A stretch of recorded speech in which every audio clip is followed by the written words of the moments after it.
Presented by Addition Financial Credit Union. Count us in. Thank you for joining us, everyone. I'm Tammy Fields. And I'm Greg Angel. Here are your top stories in weather in 90 seconds. We think it's important to let the families and the victims know that the memorial will be on that site.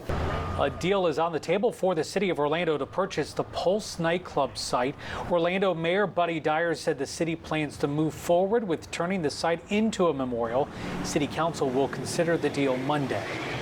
Conflict continues in the Middle East, and so do efforts to bring Americans home. The Florida Department of Emergency Management, they say they have flown 544 people back on chartered flights. The U.S. State Department says they have helped 7,000 U.S. citizens return to the states.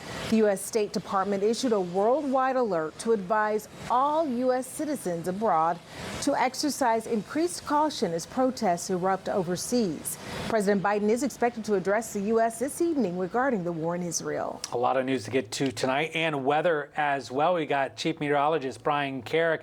Didn't feel as cold as the start of the week. No, not at all. Temperatures today lower 80s, Greg and Tammy, back up closer to seasonable levels, and it is a mild evening with lots of sunshine. We do have a few clouds mixed in, but overnight those clouds will start to thin out. We'll slip back into the 60s by midnight, wake up with upper 50s and lower 60s, then slightly warmer for your Friday for most of us as we climb back up to the lower 80s overall. Now, our forecast into the weekend, overnight lows closer to seasonable levels, daytime highs warming back up into the 80s, and a dry stretch, even with a front dropping in nearby. No rain basically in that extended forecast.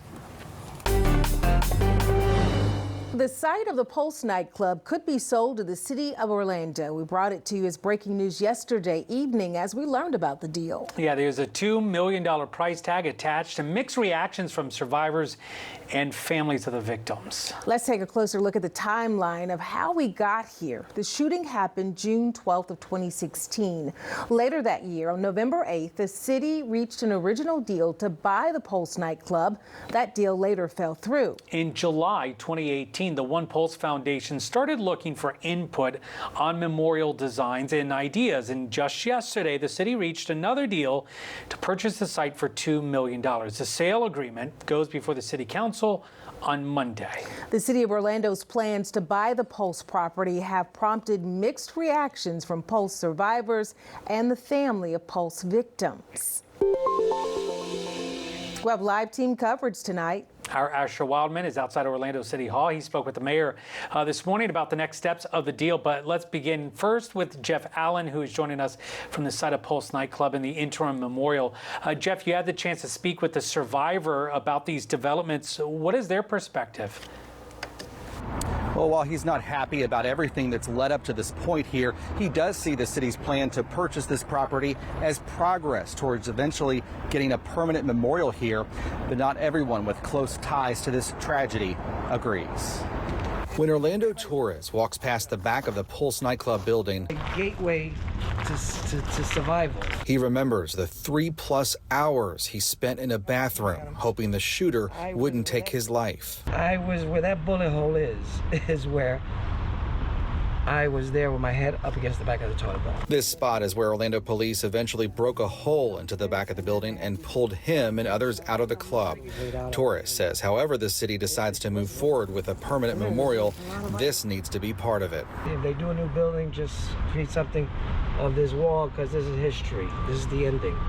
This was the ending to get whoever was alive out, still to save them. Torres comes here to reflect on his survival, but also remember the lives lost. He believes the city buying the property is a positive step forward after years of waiting. It's too long, 7 years, going on 8 years. Who knows, it might be 10 years. You know, I want to see this up before I pass away, because I'm one of the survivors, and I hate that if I pass away and this has not been completed, it is disheartening, you know, and I'm just glad that the city has listened to the families and the survivors and taken action in purchasing this property. But not everyone close to the Pulse tragedy agrees this was the best way forward. Christine Leinonen lost her only son, Drew, in the shooting. Instead of the city, she would like victims' families to control how the memorial is designed and built, including a design that reflects each of the 49. We see them as a number of 49. They don't lose their individuality. And that way, every family can have ownership in their unique part of the memorial. Orlando Torres believes the city's purchase of the property will ensure that those lost here will be remembered here.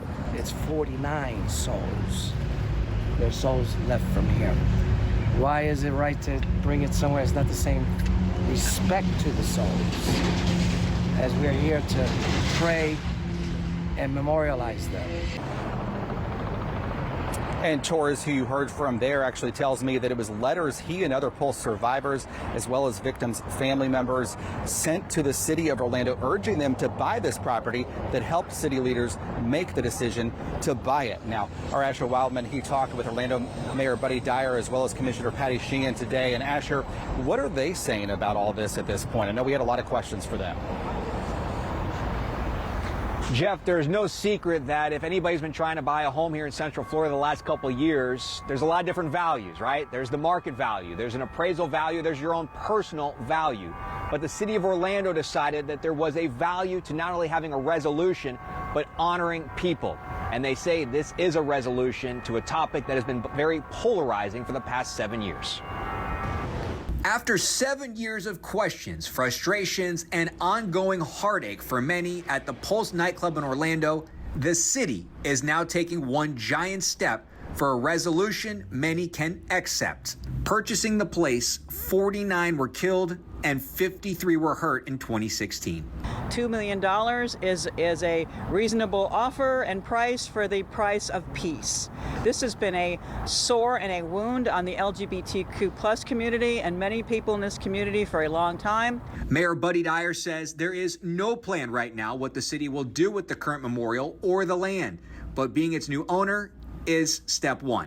After that, we want to step back and decide what is the best approach to ensure that, in fact, we build that memorial in a way to honor these survivors and the families of the victims. No decisions have been made what the future of the current structure will be. Commissioner Sheehan says ideas are split amongst Pulse family members to tear it down or leave it alone. That building is very compromised at this point in time. Nothing's happened to it in 7 years. There's holes in it.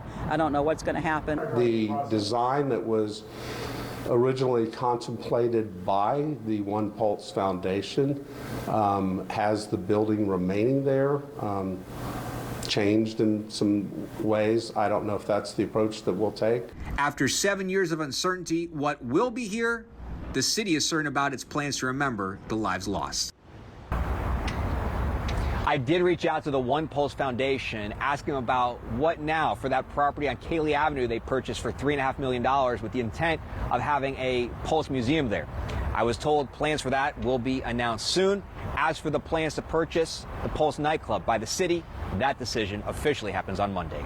Reporting live outside of City Hall in downtown Orlando, Asher Wildman for Spectrum News. Thank you, Asher. Well, we are continuing to dive into the details of this deal and the reaction surrounding it.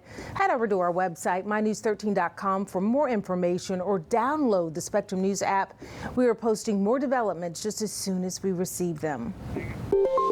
We're also monitoring this, a crash that has shut down lanes of I-95 in Brevard County. This is a live look at the backup on the interstate. And we are just getting new information from Florida Highway Patrol. We'll get more on this in just a few moments. We'll also want to bring in Chief Meteorologist Brian Carrick with an eye as we're looking ahead to the weekend as well. And a dry weekend ahead, Greg and Tammy. Even with the approach of a front, we'll find out what that front does for us. If it brings us rain and any cooler air, coming up with your weather on the ones.